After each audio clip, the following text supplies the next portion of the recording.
కొంతమంది పనికిరాని వారు వాట్సాప్ గ్రూపుల్లో మెసేజ్లు పెట్టి రెచ్చగొడుతుంటారని, వారు బయటకు వచ్చి ఏదైనా కార్యక్రమాలు చేస్తేనే పని విలువ, కష్టం విలువ తెలుస్తుందని రాష్ట్ర కళింగ కోమటి సంఘం అధ్యక్షులు బోయిన గోవిందరాజులు అన్నారు.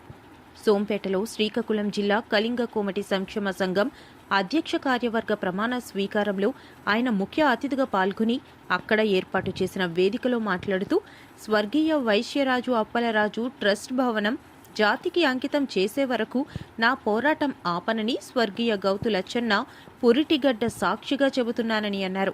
గౌతు లచ్చన్న ఏదైతే పోరాటం చేశారో అదే అడుగుజాడల్లో నేను నడుస్తూ ట్రస్ట్ జాతికి అంకితం చేస్తానని అన్నారు. ట్రస్ట్ జాతికి అంకితం చేయకుండా శ్రీకాకుళం నగరంలో ఉండే కొంతమంది వ్యక్తులు అడ్డుపడుతున్నారని అన్నారు. మావిగన్ కళింగ కోమట్లు కులం అభివృద్ధి కోసం అడుగులు వేయాలని, పార్టీలు వేరు కులం వేరని, కులం కోసం పనిచేసేవాడు జాతిలో గుర్తుండిపోతారని అన్నారు. ఎవరో ఇద్దరు ముగ్గురు పరిమాణేవారు వాట్సాప్లో మెసేజ్లు పెడతారు. అది బయటికి రారు, ఒక పని చేయలేరు, అది చేసే అవకాశాలు కూడా లేవు. అటువంటి వాళ్ళు మెసేజ్లు పెడతారు. రమేష్ చెప్పింది, తమ్ముడు రమేష్ చెప్పింది 100% కరెక్ట్. మనం పోరాడాం కాబట్టి మనకు బీసీ వచ్చింది. మనం ఇప్పుడు మూడే విషయాలు జాతికి ముఖ్యం.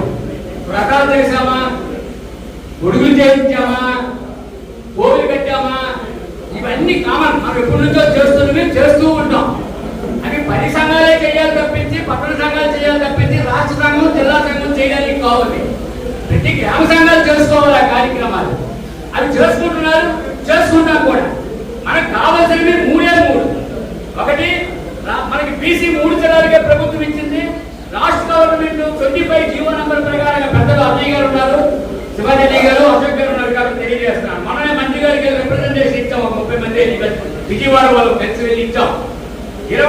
25 నెంబర్ జీవో ప్రకారంగా రాష్ట్రమంతా అమలు చేయమని 14-15 కులాలకి రాష్ట్ర ప్రభుత్వంలో జీవో ఇచ్చారు. ఏవైతే చిన్న 3 జిల్లాలకు ఇచ్చినవి మొత్తం రాష్ట్రానికి అమలు చేయమని ఇచ్చారు.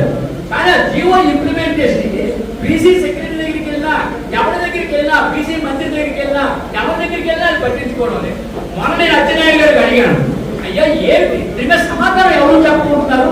జీవోలు ఇచ్చారు, మనం ఎందుకు ఇంప్లిమెంట్ చేయమని క్యాన్సిల్ చేసేది జీవోలు అని చెప్పడం జరిగింది. కాబట్టి అది ఎదురు ప్రధాన ఎమ్మెల్యే కలిసి ఇస్తారు, మీరు ట్రీట్మెంట్ చేయండి. ఎందుకంటే మిగతా జిల్లాలో వంశపతుల కోసం పోయిన వాళ్ళు చాలా ఇబ్బంది పడుతున్నారు, వాళ్ళకి సర్టిఫికేట్ లేకపోవడం. అది చేయమని తమ కోరుకుంటాం. మా కులమే కాదు, 14-15 కులాల వాళ్ళు బాధపడుతున్నారు. ఇది చేస్తే మనకి పేరు వస్తుందని మీకు తమ తెలియజేస్తున్నాం. రెండవది, మనకి ఓబీసీ కోసం రామ్మోహన్ నాయుడు గారు ఆల్మోస్ట్ అది కమిషన్ రికమెండేషన్ చేసేసి ప్రభుత్వానికి పంపించేసి సోషల్ జస్టిస్ మినిస్ట్రీ గారి టేబుల్ మీద ఉంది. అది ప్రధానమంత్రి గారితో కూడా మన రామ్మోహన్ నాయుడు గారు చర్చించామని చెప్పి నాకు చెప్పారు. మనం ఢిల్లీ మళ్ళీ రిప్రజెంటేషన్ ఇద్దామని చెప్పేసి అంటే ఎందుకు ఇక్కడ మనం రిప్రజెంటేషన్ సమయం కాదు. నేను ప్రధానమంత్రి గారితో మాట్లాడుతున్నాను. నేను మాట్లాడి సందర్భం వచ్చినప్పుడు ఆ కార్యక్రమాన్ని ముందుకు తీసుకెళ్లి అది పాలసీ డెసిషన్, ఆ డెసిషన్ వచ్చినప్పుడు నేను రికమెండేషన్ చేసిన 5 కులాలు కూడా డెఫినెట్ గా అవుతాయని చెప్పారు. అది ఆగదు. అయితే అతి ముఖ్యమైనది ఏమిటి అంటే, వైశ్యరాజు అప్పలరాజు గారు ₹1,00,000 స్థలం మన జాతికి అంకితం చేసి పిచ్చి కోసం ఇస్తే దానికి ఆ శ్రీకాకుళం పట్టణం వాళ్ళు రకరకాలుగా నాటకాలు చేసి ఈ రోజు బాయ్కాట్ చేయడానికి కూడా ఆ ట్రస్ట్ వ్యవహారం ఉంది కాబట్టి ఆ బాయ్కాట్ చేయడం జరిగింది. అయితే శ్రీకాకుళం నుంచి మన తెలుగుదేశం వాళ్ళందరూ కూడాను ఈరోజు రమేష్ గారు, ప్రసాద్ గారు, కళ్యాణ్ చక్రవర్తి గారి నాయకత్వంలో ఇక్కడికి వచ్చారు.